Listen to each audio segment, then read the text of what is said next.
Bonjour et bienvenue dans cette premier épisode du podcast. Dans cette premier épisode, on va échanger notamment du Facebook Ads, du Google Ads. Et avant de commencer, on va déjà parler de toutes les personnes qui ont du mal à trouver de bonnes agences. Souvent, elles vont dépenser des milliers d'euros sans vraiment savoir quels résultats elles vont obtenir.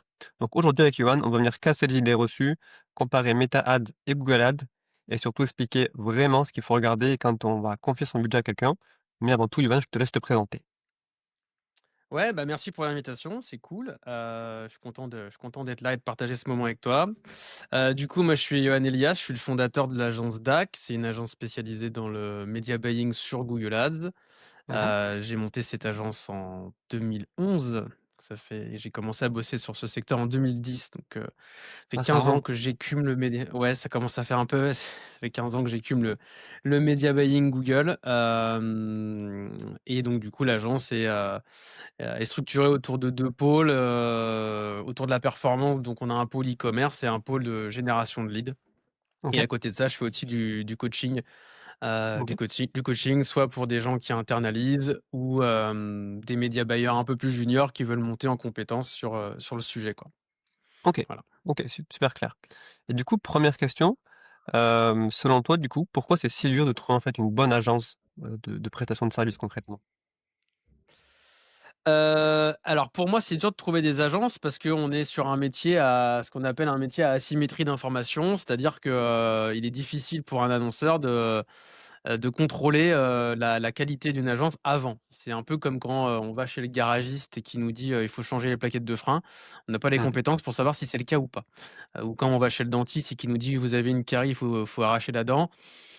Pareil, on n'a pas La forcément compétence. la les compétences pour vérifier ça, en fait, et c'est une agence, c'est un peu pareil, surtout dans nos métiers qui sont très techniques, Ouais. et très marketing. Il peut y avoir énormément de bullshit, et il y en a.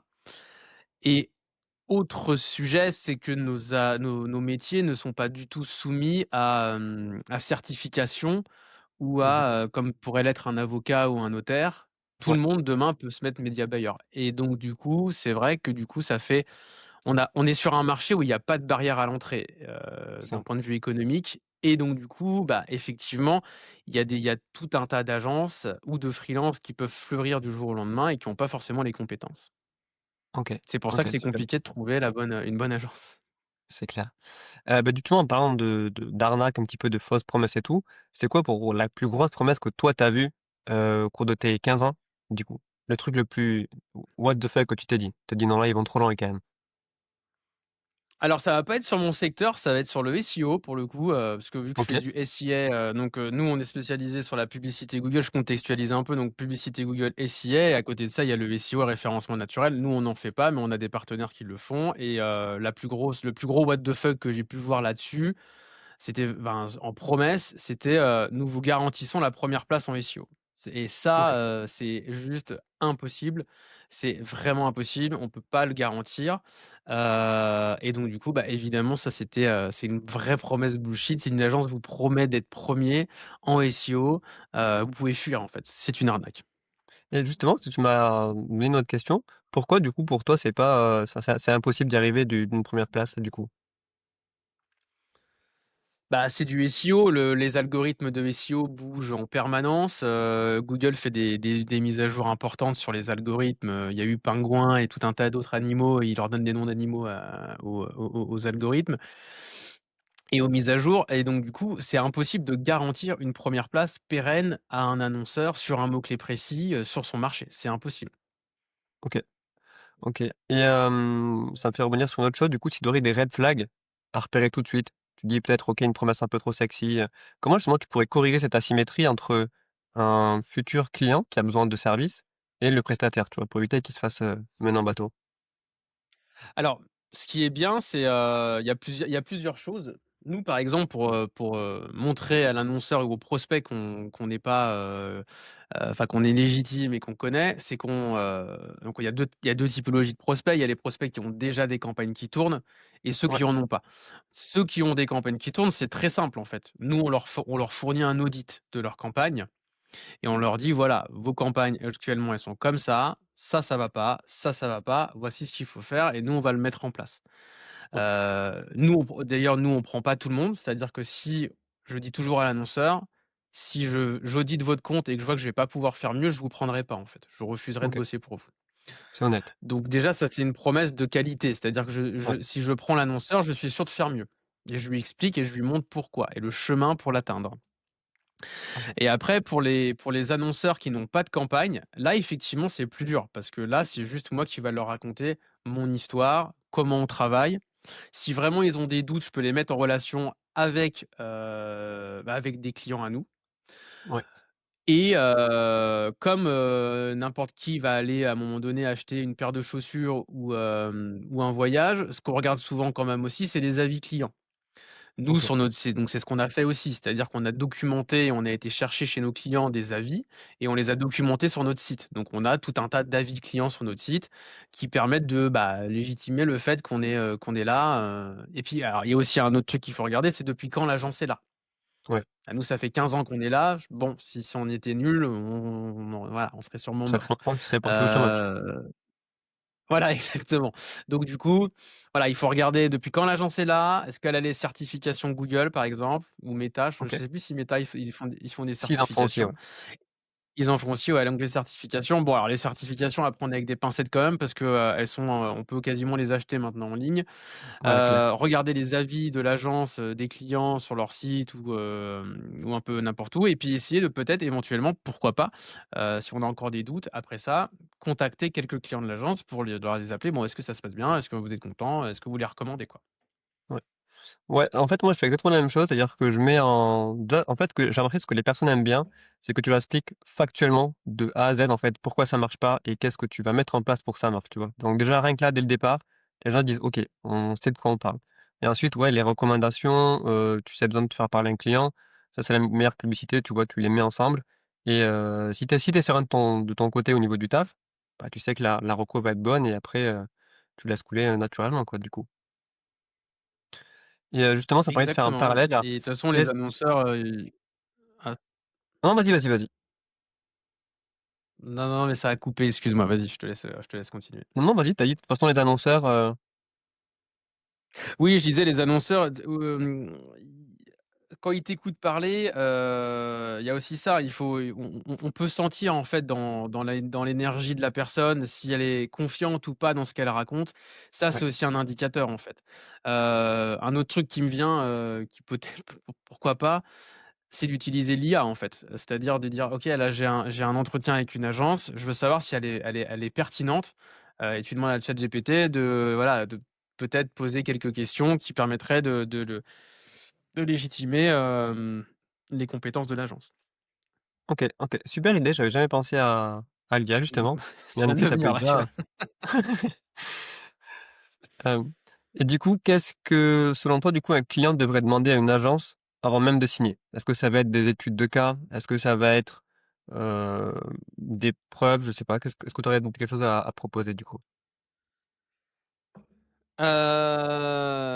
Alors ça peut être des études de cas pour les agences qui en ont fait. Tu vois, par exemple, nous, on n'a pas fait d'études de cas, donc c'est un truc qu'on peut pas fournir, mais pourquoi pas demander des études de cas? Ça peut être de demander des re des mises en relation, pardon, avec des clients existants et puis, moi, je pense que le mieux, c'est des audits, en fait, un audit stratégique et dire, et un plan, en fait. Un plan, OK, voilà, nous, on fait ça, on vend ça. Qu'est-ce que vous nous proposez concrètement en termes de campagne? Parce que, voilà, je vais prendre, nous, notre métier de Google Ads, c'est pas juste acheter des mots-clés, en fait. Il y a, des dizaines de campagnes différentes. On peut faire des campagnes sur Gmail, on peut faire sur YouTube, on peut faire sur Shopping, on peut faire du search, du display, du remarketing. Enfin, il y a énormément de choses possibles et donc du coup, c'est de te dire: «OK, on veut bosser avec vous, mais qu'est-ce que vous nous proposez concrètement en termes de campagne?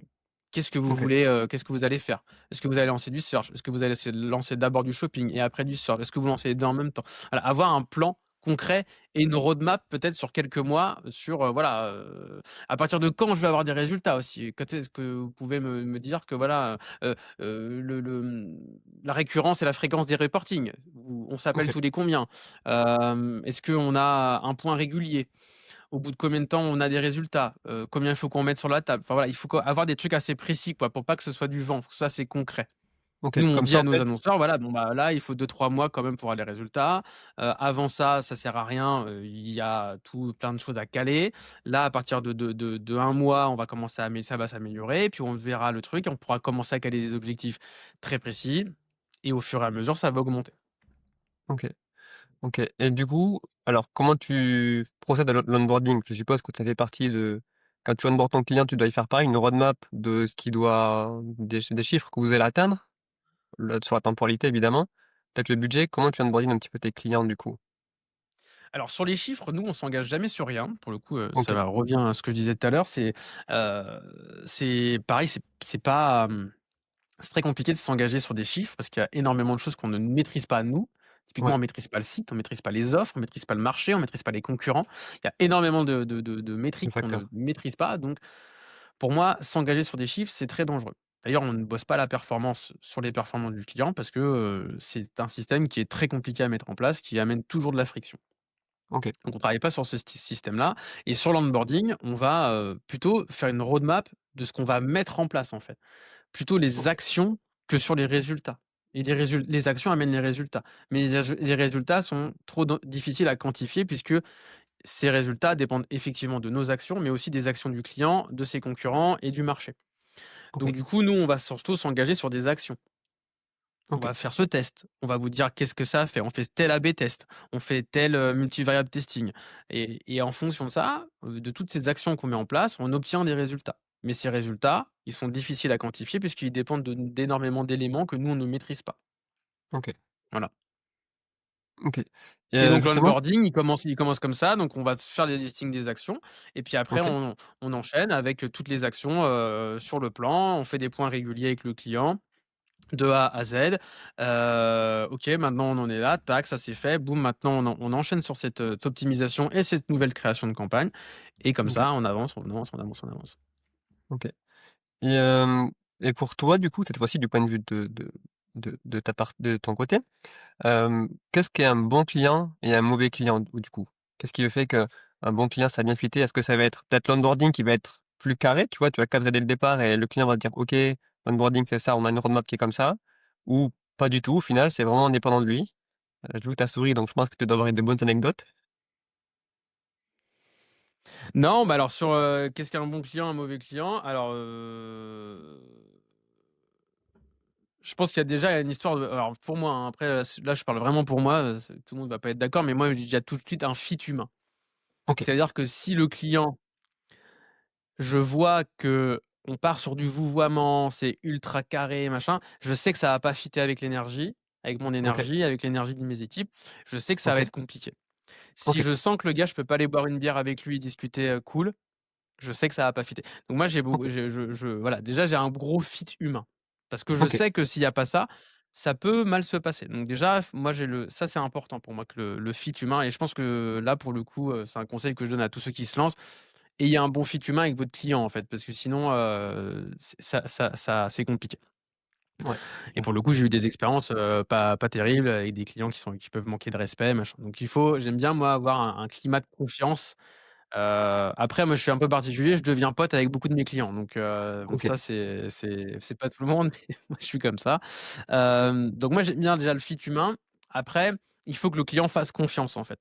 Il faut que le client fasse confiance et il faut que le client n'ait pas peur, ne soit pas tout le temps dans la peur. Parce qu'effectivement on investit de l'argent, donc si on investit de ouais, l'argent, mécaniquement il peut y avoir des risques de perte. Si le client est complètement averse au risque de perte, c'est très compliqué en fait.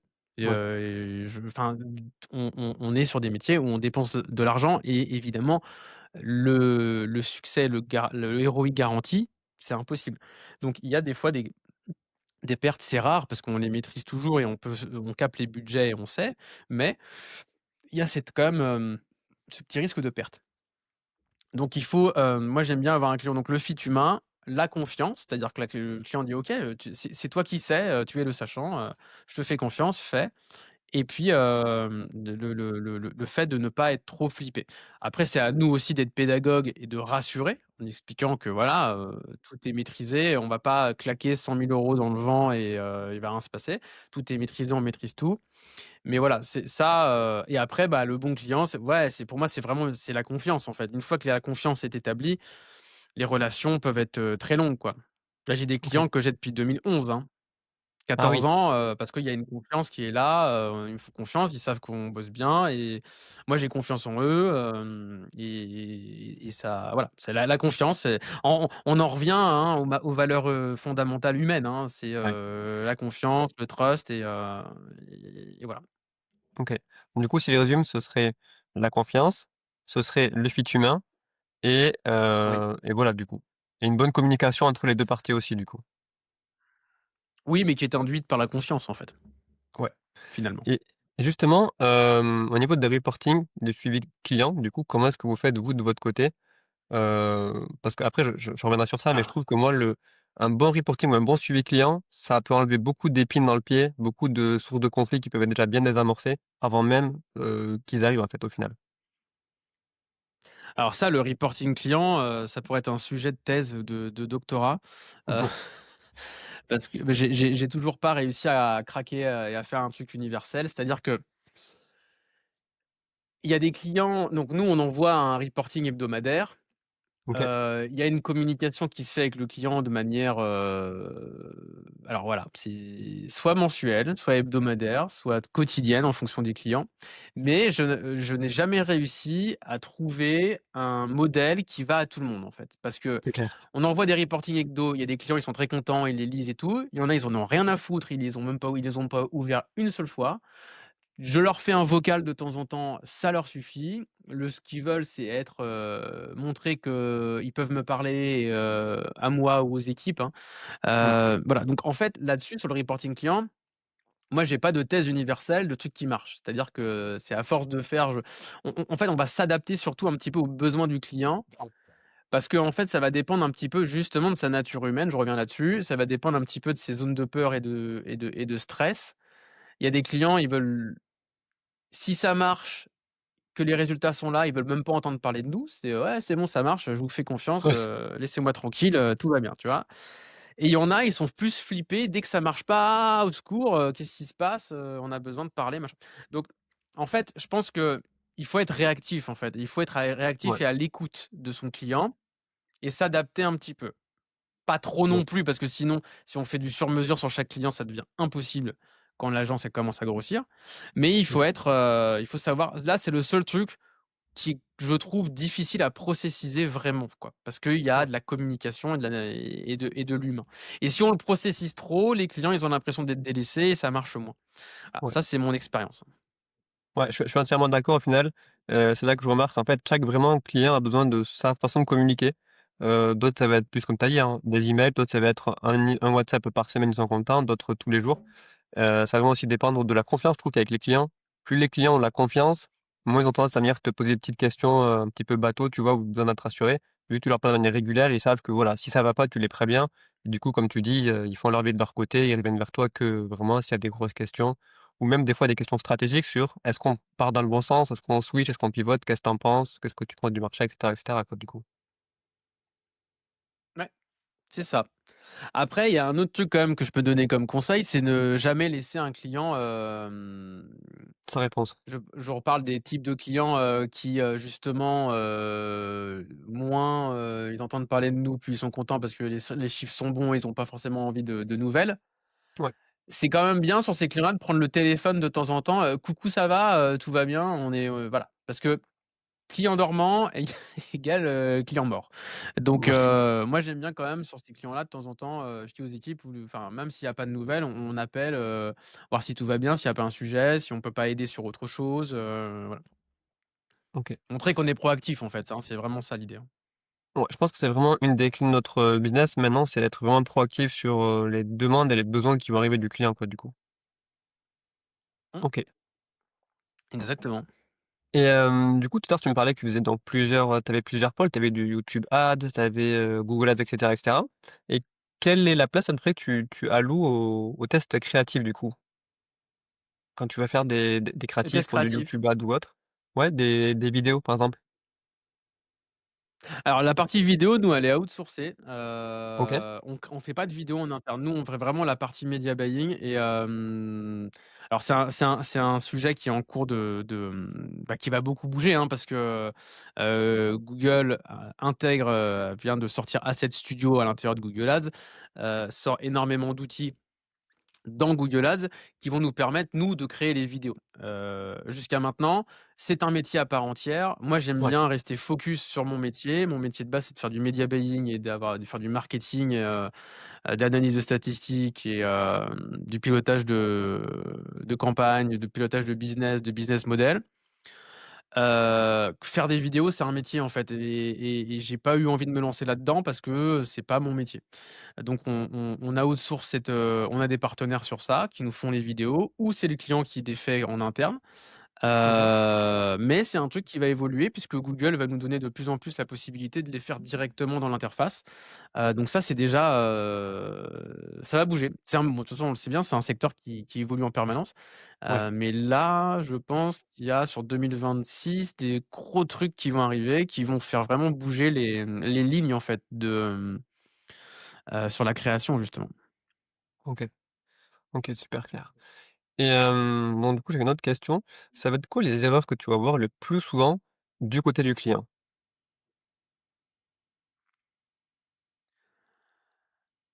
Alors les erreurs qu'on va avoir le plus souvent du côté du client, Ouais, bah, je vais t'en donner 2 parce que j'ai 2, enfin je vais te donner 2 types parce que nous on a 2 types de clients. On a des e-commerçants et on a des clients qui font de la génération de leads. Sur les OK, e-commerçants, souvent il y a plusieurs types d'erreurs. C'est, de confondre chiffre d'affaires et marge. C'est-à-dire de se dire, OK, «Waouh, chiffre d'affaires, génial, génial» et ne pas regarder sa marge. C'est-à-dire qu'à un moment donné, il vaut mieux, et ne pas regarder son chiffre d'affaires et sa marge par produit, en fait. Parce ouais, qu'il y a des annonceurs qui vont vendre, un produit 100 € et l'acheter 30 et un produit B, ils vont le vendre 100 € mais l'acheter 50.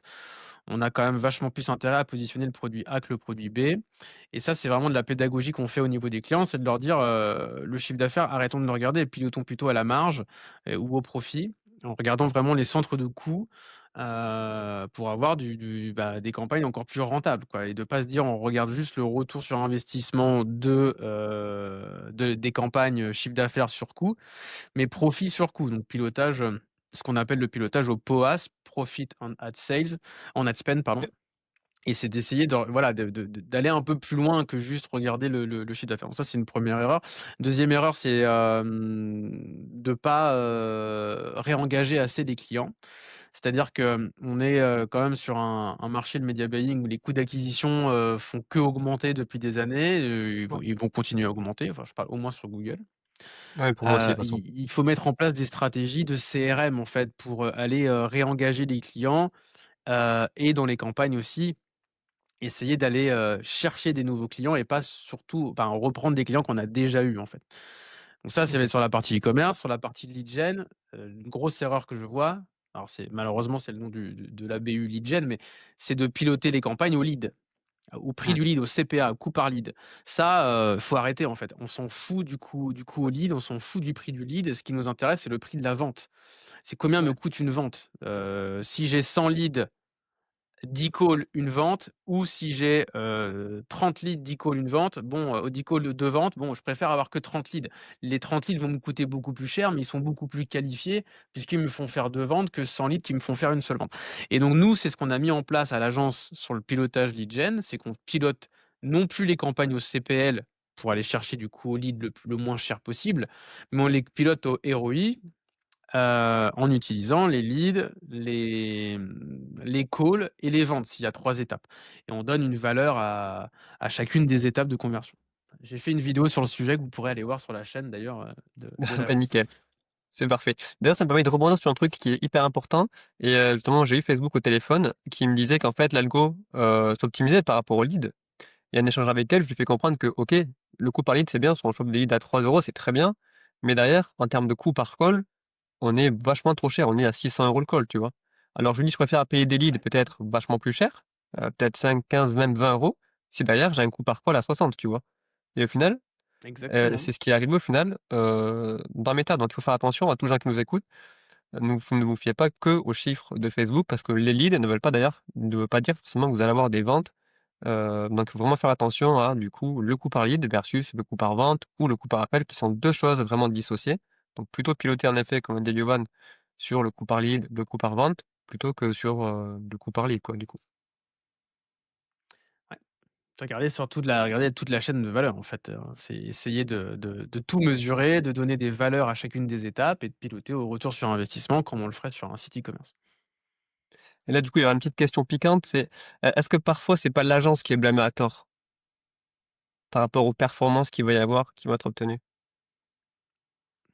Bah, justement, ouais, c'est un peu pour ça, on en revient un petit peu à ce que je disais au début, c'est pour ça que nous, on ne pilote pas, on ne fait pas de modèle, d'affaires à la performance, Ouais, et on ne s'engage jamais sur des chiffres puisqu'on ne maîtrise qu'un bout, en fait, du tunnel. C'est-à-dire qu'on ne ouais, maîtrise pas, tout un tas de choses. Moi, c'est ce que je dis toujours aux annonceurs avant de les signer, c'est: «Attention, nous ne sommes pas des magiciens». C'est-à-dire que, si votre produit est pourri, si vous avez un site de merde, si, il y a rien qui va, on peut être les meilleurs consultants SIA de la terre, on va pas réussir à faire des campagnes rentables, en fait. Il faut que, tout soit aligné pour que ça fonctionne. Donc c'est l'offre, c'est les prix, c'est, la qualité du site, les délais de livraison si on fait du e-commerce. Est-ce qu'on peut retourner le produit? Est-ce que j'ai des avis positifs sur le site? Si le site, il a 2 sur 5 sur Trustpilot, bon, bah, on peut faire ce qu'on veut, ça va être compliqué en fait, hein, par rapport aux concurrents. Donc, il y a énormément de choses qu'on ne maîtrise pas. Nous ne sommes pas des magiciens, et ça effectivement, c'est pas, alors l'agence peut être à blâmer, hein, ça arrive effectivement, mais, ça peut être l'offre du client, ça peut être son site, c'est comme quand on va dans un restaurant, hein, on peut mettre des flyers pour faire venir les gens dans le restaurant, mais si le restaurant il est sale et que la vaisselle n'est pas propre, on n'a pas forcément envie d'y rester. Bah, c'est pareil pour un ouais, site c'est clair. internet. C'est clair, c'est clair. Et du coup, du coup, ça me permet de faire une transition sur, comment est-ce que tu vas gérer un client qui va paniquer trop vite? Par exemple, tu vas lancer tes campagnes le lundi, on est peut-être mercredi et il me dit: «Déjà, j'ai pas de résultat». Comment est-ce que tu vas gérer ça? Alors, je vais reprendre, je vais reprendre une phrase de mon coach mindset, Mehmet Gül, qui dit: «Énoncer plutôt qu'empêcher». Ça veut dire que en fait, ça ne m'arrive pas, ça. Pourquoi ça ne OK, m'arrive pas? Parce que j'ai prévenu le client avant, en fait. C'est-à-dire qu'avant de signer, j'ai dit au client: «On va lancer lundi, si mercredi tu me dis: "Ça marche pas", j'arrête le contrat». OK, J'exagère, carrément. mais c'est de dire au client, Ouais, non, non, mais j'exagère, mais c'est de lui dire: Heu, «Je te préviens, ça va pas marcher en 2 jours». En fait, l'idée, c'est que quand on rentre un client, alors c'est là aussi peut-être que je reviens à ta toute première question, comment on remarque que c'est une bonne agence ou pas? Si ouais, une agence vous dit: «Je vous lance lundi et mercredi vous allez être riche», c'est du fake, c'est du voilà. Ils veulent vous signer en fait, vous avez signé le contrat et vous êtes bloqué. Heu, Si on vous dit clairement: «OK, tu vas lancer», c'est marrant parce que j'avais un call ce matin, c'est exactement ce que j'ai dit au gars. Je fais: «Bah, là, il faut que tu prévoies 4 000 €». Et il dit: «Ah OK, ouais, je les ai pas». Je fais: «Bah, tu lances pas de campagne, on bosse pas ensemble». Enfin, c'est trop, je vais pas te faire une campagne pour te faire une campagne pour gagner 1 500 balles. Je m'en fous. ouais, Si on bosse ensemble, c'est sur plusieurs années. Donc l'idée, c'est d'énoncer plutôt que d'empêcher. C'est-à-dire que tu dis tout à ton client avant, tout ce qui va se passer, tout ce qui peut se passer de négatif. OK, Et la campagne qui marche pas tout de suite, s'il le sait que tu lui as dit, et ben, il va voir que ça marche pas, il va dire: «Bah oui, mais il me l'avait dit, donc je sais dans quoi je m'engage, je sais dans quoi je mets mes pieds». Voilà. Donc moi, c'est OK, vraiment ça, l'onboarding commercial au début sert aussi à vendre l'agence et à vendre notre prestation, mais sert aussi à expliquer ce qui peut se passer de bien ou de pas bien. OK. Et comme Et ça, ça, en le général, client, ils le le comprennent? prospect, il a son prisme. Bah oui, ils le comprennent. Bah, ou s'ils le comprennent pas, ils lancent pas, mais au moins ils sont pas déçus. OK, OK, OK. Hem, du coup, si un entrepreneur devrait choisir une agence, du coup, donc le critère à regarder selon toi, du coup, ce serait comme on a dit tout à l'heure, ça va être la réputation, c'est ça? La réputation, l'audit, la façon dont Ouais, il va auditer? ouais, l'audit, un audit, la réputation et puis ce que je viens de dire là, est-ce qu'il explique bien tout ce qui peut se passer de positif ou de négatif? Est-ce qu'il est transparent sur tout ce qui peut se passer? Est-ce qu'il ne vend pas du rêve? On n'est pas des magiciens, donc là, l'idée, c'est vraiment d'expliquer tous les tenants et les aboutissants de lancer des campagnes. Donc c'est de l'argent à débloquer, c'est des tests à faire, de la patience à avoir. Alors moins que sur du SEO quand même, mais il faut quand même avoir de la patience et hem et voilà déjà, si et plus les avis clients, éventuellement deux trois coups de fil. Mais voilà, si le client a déjà des campagnes, un audit, ça, il y a pas, c'est clair que enfin tous mes clients, moi je les signe par audit, hein. OK. Et justement, c'était déjà arrivé d'avoir des clients qui avaient pas d'audit, mais qui avaient du budget à l'inverse? Par exemple, des gens qui marchent bien sur Facebook Ads et disent: «OK, Yoann, on aimerait lancer sur du Google». Comment tu fais? Parce que là, il y a pas d'audit du coup Non, là, il y a pas d'audit. Donc soit j'ai des clients, un peu similaires ou dans la même niche ou dans la même, enfin pas forcément dans la même niche, mais surtout sur le même business model et je sais à OK. peu près dire. Maintenant, on a aussi des outils de prédictifs, hein, dans Google qui peuvent nous dire: «OK, voilà, selon ça et ça et ça, on peut espérer ça et ça et ça». Donc, on va avoir un coût par clic à tant. Donc nous, bah, bon, ça fait 15 ans qu'on fait des campagnes, donc on sait à peu près, Ouais, bien estimer sûr. 2-3 taux, taux de clic, taux de conversion en fonction des marchés et donc lui faire des simulations. Là, typiquement, il y a un client qui est venu me voir, il est sur Meta, il est pas sur Google. On a fait des simulations et il voit bien que ça va être compliqué et qu'il faut qu'il revoie un peu son offre avant de lancer. Pourquoi? Parce que sur son marché, il y a de la concurrence et donc s'il y a de la concurrence, les coûts par clic sont assez élevés et donc là, lui, il est pas encore assez prêt, assez mature pour lancer des campagnes. OK. Et OK, donc très moi, je clair. lui ai dit: «Je te conseille pour l'instant de ne pas lancer de campagne. OK. Parce Donc que là je ne veux pas signer des clients que je vais potentiellement perdre dans un mois». L'idée, c'est d'avoir encore une fois, je le répète, nous, on a des clients qu'on a depuis 10 ans, 10, 12, 14 ans pour le plus vieux. C'est parce qu'en fait, l'idée, c'est de garder les clients le plus longtemps possible pour, bah, c'est nous aussi, c'est là qu'on gagne de l'argent. C'est que le client, s'il reste très longtemps, il a de la confiance et nous, bah, tous les mois, on prend des honoraires sur ce client-là, quoi. ouais, bien sûr. Et même, moi, je même aussi, je te rejoins, il y a aussi la partie relation.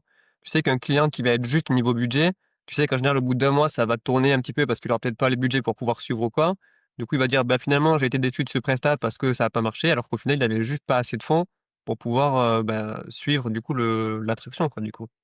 Exactement, vaut mieux bah, c'est comme le CPL de tout à l'heure, hein. Vaut mieux avoir moins de leads plus Ouais, quali plus que qualifié. d'avoir, voilà et que d'avoir que d'avoir 12 clients et 5 qui s'arrêtent tous les mois, en fait. Moi, je préfère prendre 3 clients, qui vont rester 10 ans que, 20 qui vont rester, 2 mois, quoi. Ouais, ouais. Et justement, tout à l'heure, tu me parlais de vidéos.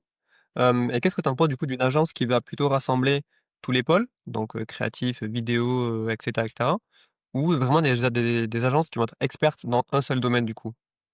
J'aimerais avoir ton feedback sur ça. Bah, alors, c'est compliqué, il y a à boire, à manger. Alors moi, je vais prêcher pour ma paroisse. Nous, on est ultra spécialisés pour le coup.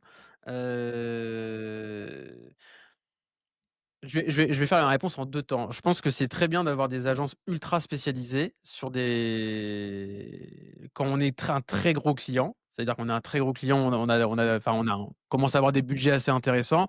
C'est bien d'avoir des spécialistes quand même sur chaque verticale. OK, Maintenant, quand on est un tout petit client, qui, a peu de budget et qui veut quand même être un peu visible partout, ça peut être intéressant aussi d'aller voir peut-être une agence qui va faire plusieurs verticales. Ça permet de tester un peu tout et d'avoir une offre globale. OK. Il y en a qui sont spécialisés par exemple sur, je sais pas, les éthiopathes, les ostéopathes et ils leur font, tout un truc assez processisé juste pour eux et ils les mettent partout sur un package. Ça, pourquoi pas. Maintenant, quand on commence à avoir des budgets importants, qu'on se dit: «Bah, je vais dépenser 10 000 € sur Google, 10 000 € sur Meta», bon, avoir une personne qui fait les 2, c'est impossible. Bon, déjà, une personne, c'est pour moi, c'est pas possible. Une personne qui maîtrise à la fois très bien Meta et à la fois très bien, Google Ads. On est d'accord. Maintenant, une agence qui fait les 2, why not? C'est possible. Par contre, une agence, donc c'est pour ça que je fais ma réponse en 2 temps. Une agence qui fait que du media buying, mais qui fait un peu de méta, un peu de machin et à l'intérieur, il y a des experts qui font que Google et que Meta, OK. Par contre, une agence qui fait tout, les sites, les vidéos, le CRM, les media buying, le SEO, la cuisine, la vaisselle et tout, non. Enfin, franchement, moi j'ai vu nous, on a récupéré des comptes d'agences comme ça qui font vraiment tout. Non, bah, non. On peut pas être expert. Déjà, nous, honnêtement, on a du mal à suivre l'actu de Google Ads parce qu'il y en a ça là, il y a eu 80 nouvelles, sur ce entre depuis août. Il y a eu 80 nouveautés. Donc ils en sortent à l'appel. Si on faisait Meta en plus, probablement la même chose. Si on faisait du Oui. SEO, la même chose. Si on faisait de la vidéo et de la vidéo par IA, la même chose. On peut pas être partout en fait, c'est pas possible. À moins d'être, enfin non, je Non, pense on que peut c'est pas, en fait. impossible. Je pense que c'est impossible de Ouais, je suis vraiment tout clairement faire. d'accord avec toi. Vas-y, vas-y. D'ailleurs, je disais que c'est ça. Pour moi, c'est impossible de tout faire. Ouais, c'est ça, parce qu'en fait, moi, je suis aussi d'accord avec toi. Je trouve que quand on a des budgets qui peuvent être importants, 10, 15, 20, 30 et plus, je pense que c'est vraiment bien de se spécialiser dans un seul domaine et de rester focus déjà pour être à la page, comme tu as dit, parce que nous aussi sur Meta, ça change tous les 4 matins. Donc il faut rester vachement alerte. Et en fait, je trouve que tu peux pas mettre autant d'énergie dans 2 plateformes différentes, qui en plus ont leur propre vitesse de croisière. Donc autrement dit, elles changent tous les 4 matins, toutes les 2. Donc tu peux pas à la fois, suivre Meta et suivre Google, tu vois? Donc je suis clairement OK avec ça. Et Bah, comment tu c'est les ce qu'on prends voit lorsque un chez des petit peu, clients? hein, sur le marché, hein, c'est-à-dire qu'il y a souvent des agences qui commencent par un des leviers, spécialisées méta, par exemple, et elles se mettent à faire du Google. Bon, souvent, le Google est moins bien fait que le Meta. Ce qui est logique ils viennent de Meta. Ils ont l'ADN de Meta. Le fondateur a l'ADN de Meta. C'est souvent un ancien consultant Meta qui a monté son agence et après il s'est dit: «Ah bah, je vais faire du Google maintenant». Sauf qu'il a pas l'expérience parce que lui-même ne l'a pas forcément fait, donc ils Ouais. sont moins bons dessus et nous on récupère des comptes de ces gens-là, hein. C'est irrémédiable.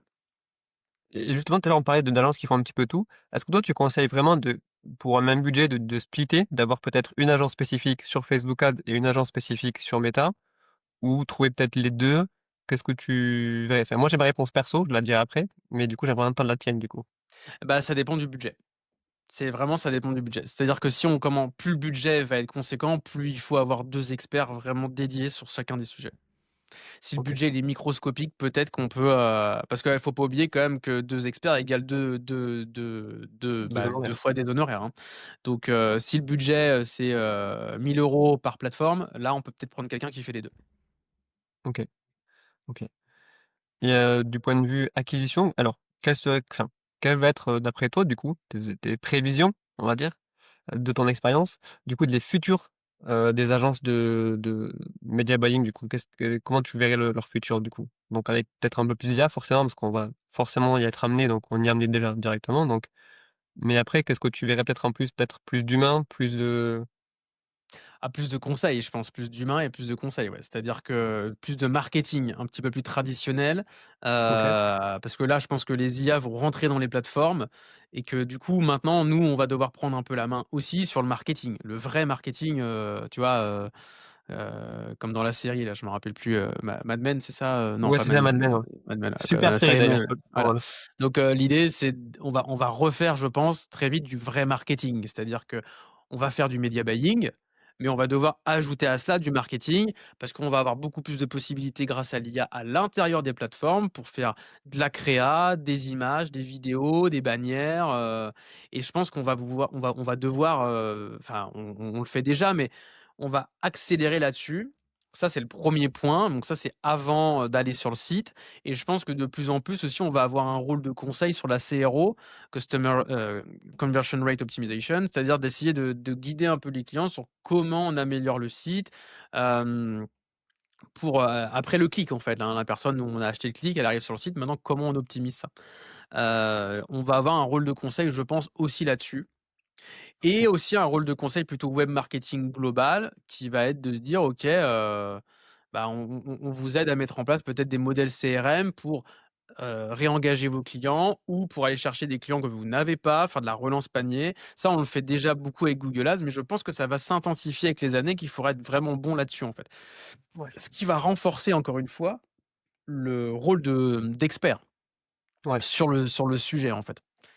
Ouais, c'est ce que j'ai remarqué aussi ces derniers temps. Je remarque qu'il y a beaucoup de clients aussi sur Meta Ads, ils se focus trop sur l'acquisition et pas après sur la retention, le retravailler, la LTV et tout. Pour eux, c'est acquis, ils ont vendu une fois et en fait, derrière, ils ont des milliers de personnes dans des listes email qui travaillent jamais, tu vois? Et donc en fait, ils laissent, du cash sur la table, en fait, parce que c'est des gens qui étaient intéressés, mais que si forcément si tu les laisses dormir là, ben, ils viennent pas forcément, racheter derrière, quoi, du coup. Exactement. Et il faut pas oublier que, une fois que le client est acquis, on l'a payé, on a eu un coût d'acquisition dessus. S'il refait un achat, c'est une vente gratuite, en fait, hein. Donc il faut Ouais. vraiment, être très, très bon là-dessus parce que, si on est très bon là-dessus et que la LTV augmente, bah, on peut aller chercher plus de clients en acquisition pure directe au premier clic parce que, parce qu'on va en récupérer la repu va être plus élevée derrière, quoi.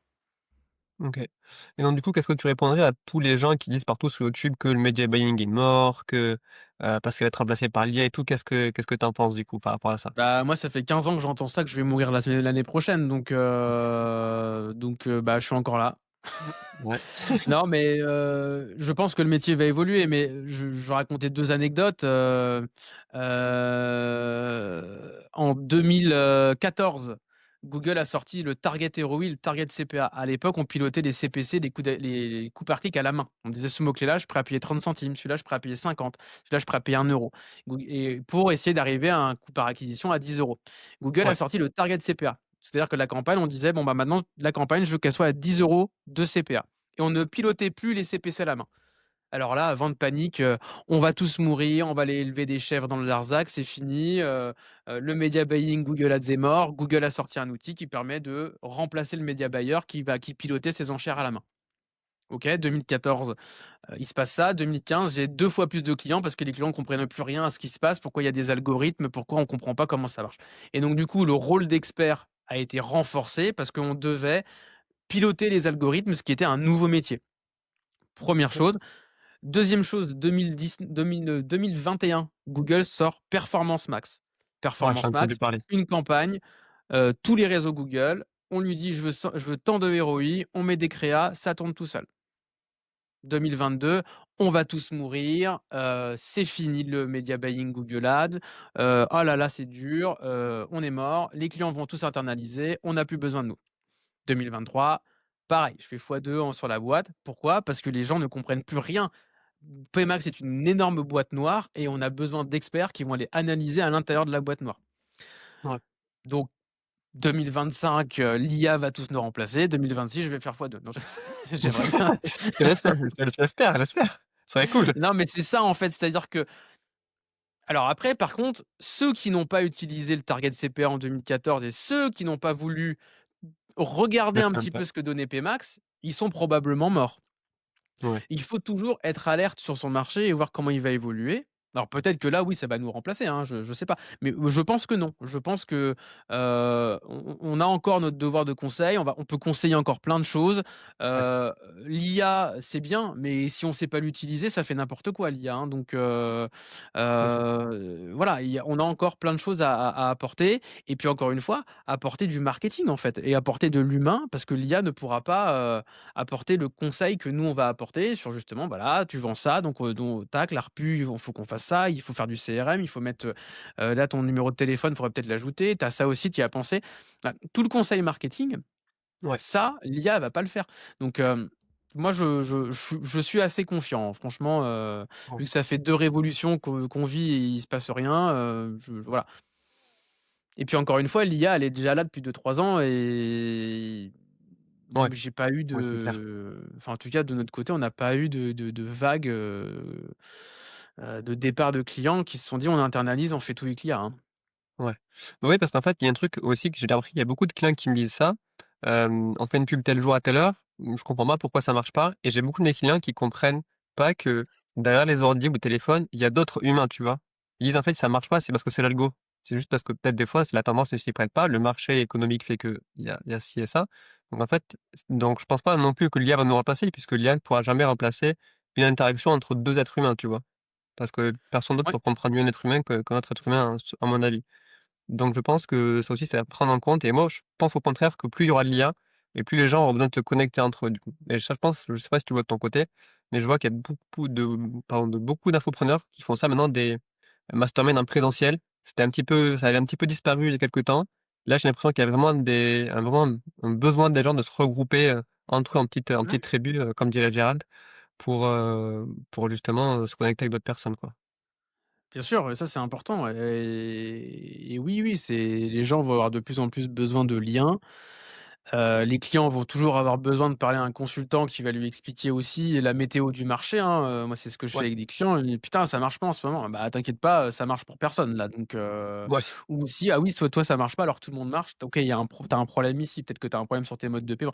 Bah, tu vois, on a quand même un rôle, un petit peu de, où on en tant qu'agence en tout cas, hein, ouais, on voit le marché un peu d'en haut là, et on peut apporter quand même du conseil sur, ou pareil, tiens mon client A a fait ça, on va le mettre chez client B, ça, si le client il a plus d'agence, il peut plus voir ça en fait, hein.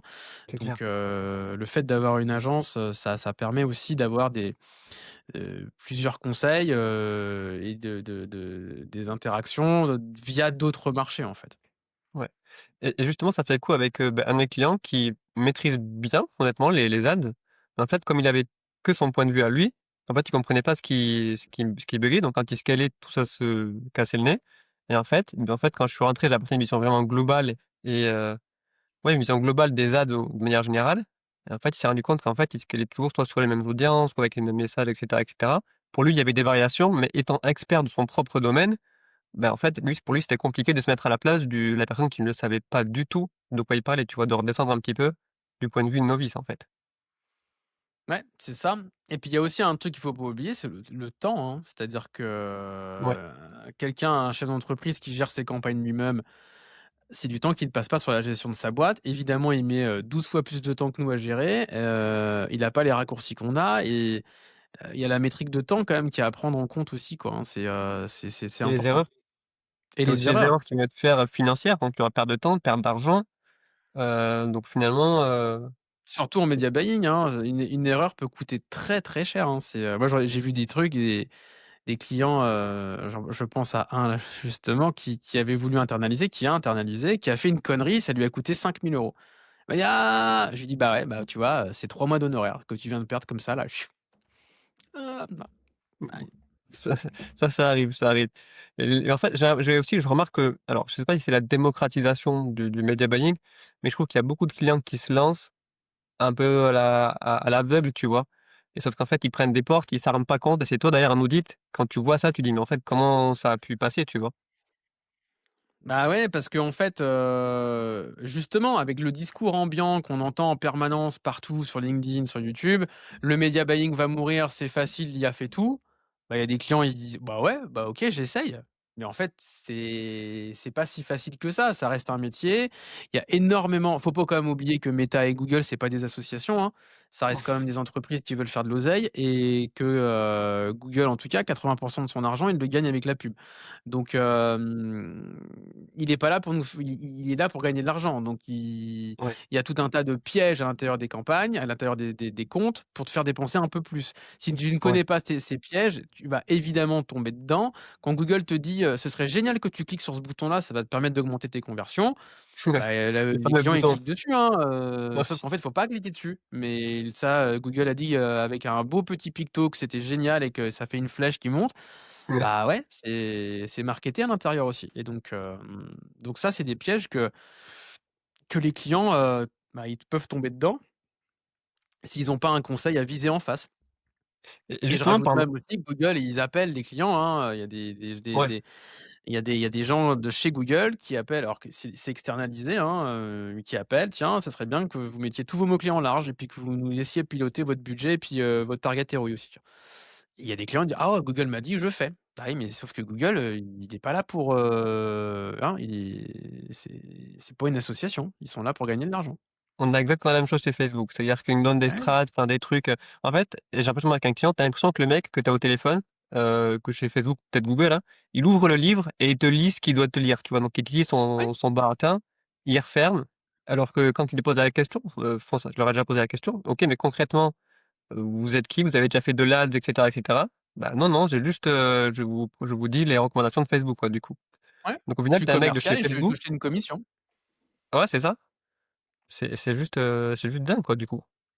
Ils sont payés à la commission, hein, c'est-à-dire que, s'ils te disent, «Faudrait activer, ça, ça, ça et ça», si tu cliques sur les 3 premiers, il va toucher une commission. Si tu en fais 2, il touche un peu moins. Si tu cliques sur les 4, il touche beaucoup plus. Ils sont payés à la commission sur ce que tu vas activer sur ton compte parce que ça va faire augmenter ton spend. Ouais. Bah, en tout cas, pas chez moi. Moi, avec moi, ils vont tous finir en Pôle emploi. Du coup, j'ai une question, du coup, par rapport à ça, justement, à tout ça. Si tu devais recommencer une agence de zéro, du coup, donc demain, tu recommences à zéro, également des compétences, donc tu as plus de compétences, comment tu repartirais, du coup? Si demain je repars à zéro, Ouais, genre sans est-ce que je fais compétences, la sans même chose? réseau, sans rien. OK. Bah, alors je me prends une formation, je me prends, 2-3 bouquins pour me reformer sur le sujet. Heu, OK, je rentre dans des réseaux, parce que ça, c'est vraiment le plus important, pour commencer à faire mes premiers clients et je stimule à fond le bouche à oreille parce que c'est vraiment le canal d'acquisition pour remonter l'agence, quoi, et je scale beaucoup plus et je délègue beaucoup plus vite. Une fois que l'agence commence à monter, je délègue beaucoup plus vite. Ça, c'est un truc que j'ai mis du temps à faire. Je OK. délègue beaucoup plus vite. Donc du coup, qu'est-ce que tu f quel changement, du coup, tu fais, hormis déléguer? Tu ferais quoi de différent, du coup, quand tu développerais ta boîte? Donc tu Ah bah, délèguerais je plus ferais vite? exactement la même chose, mais beaucoup plus vite, en fait, hein, c'est tout, hein, parce que, OK, le je j'ai pris beaucoup le temps parce que j'avais pas envie d'aller trop vite et puis j'étais quand même assez jeune et puis j'avais pas forcément, il y avait des trucs que j'avais des blocages. Je me ferais coacher, je me ferais accompagner, ça je l'ai fait, mais je l'aurais dû le faire avant. Je le ferais OK, assez rapidement dès le début, de se faire coacher, de manière mentale pour, alors je parle pour moi, j'avais certaines croyances limitantes que j'ai fait péter, mais il y a beaucoup de gens qui ont des croyances limitantes et qui ne savent pas qu'ils en ont, en fait, et qui les empêchent d'avancer, qui les empêchent d'aller plus loin, plus haut. Parce qu'ils ont des croyances, ils ont des trucs qui sont bloqués, et ça, c'est quand même bien de se faire coacher, par un coach mindset pour aller casser ça, assez rapidement. Donc ça, je le ferai assez rapidement au début, en fait. OK. C'est super intéressant que tu parles de ça parce qu'il y a beaucoup de gens qui parlent, disent: «Ouais, tu peux escaler, vite, et cetera, et cetera». Tout le monde vend des formations sur du mindset, mais concrètement et factuellement, il y a vraiment peu d'informations sur le mindset et surtout l'importance du mindset dans le développement de la boîte, du coup, j'ai remarqué. Ah oui, mais c'est clair, alors que c'est fondamental. Enfin, moi, je sais que, avant, coaching mindset, et après coaching mindset, la boîte fait fois 2, hein, OK, en marge. OK. C'est beau. Et ouais, parce que j'ai débloqué des trucs qui me bloquaient, où je voulais pas aller parce que, croyances limitantes. Une fois que c'est pété ça, tu sais, c'est, sky is no limit, quoi. C'est, piouf, parce que OK. tu sais, c'est un peu comme une montgolfière avec des sacs qui traînent, tu vois? C'est tes croyances, quoi. Une fois que tu Ouais, découpes les sacs et que tu les fais tomber, fou, tu t'envoles OK. ou pas. Sup Enfin, tu vas où tu veux aller, bon en tout cas. bon, en général, tu t'envoles. En général, tu t'envoles. Si tu as envie de t'envoler, tu t'envoles. Ouais, c'est ça, c'est bien de le rappeler. Si tu as envie, d'y aller, tu décolles en effet. Eh Parce que oui, beaucoup pensent ça, il avoir faut quand envie, même, ils sont entraînés par tout ce qu'ils voient, mais au fond d'eux, c'est pas forcément un truc qui les fait kiffer, tu vois? exactement, et ça, c'est faut le rappeler, hein, c'est, allez là où vous avez envie d'aller, en fait. N'allez pas Mmh. où les autres ont envie que vous alliez. Que Tiens, vous y ça, alliez, ça ouais, sera c'était mon pas évident. non, mais il faut vraiment s'écouter et se dire: «OK, où est-ce que je veux aller? Est-ce que j'y vais parce que j'ai envie d'y aller ou est-ce que j'y vais parce que les autres y vont et je veux faire comme eux?» Tu vois? Et ça, il faut faire attention à ça, c'est au piège de se dire: «Je veux scaler, scaler, scaler parce que tout le monde scale», mais en fait, est-ce que j'ai vraiment envie de scaler? Ouais. Ça pourrait être le sujet d'un prochain podcast finalement, tu vois? Parce que c'est Ouais, une vague oui. question qui vraiment, Et qui ouais, peut être jusqu'où je intéressante. m'arrête, jusqu'où je vais, tu vois? Et après il faut, bon voilà, ça après c'est du mindset, c'est du coaching, c'est d'essayer de comprendre, tu vois? Où est-ce que je veux aller? Est-ce que j'y vais pour les bonnes raisons? Mais voilà, et OK, après j'ai envie d'aller quelque part, mais j'arrive pas à y aller, pourquoi? Et bah, là c'est là que tu te fais coacher et OK, je veux pourquoi? Parce que ça et parce que ça. OK, on fait sauter ça et boum, j'y vais. OK. Et du coup, la dernière question du coup de ce podcast, si tu aurais envie que les gens retiennent qu'est-ce que tu aurais envie que les gens retiennent de cette, de ces échanges du coup? Sur les quelques thématiques que tu aimerais que les gens retiennent de ce podcast? Et bien,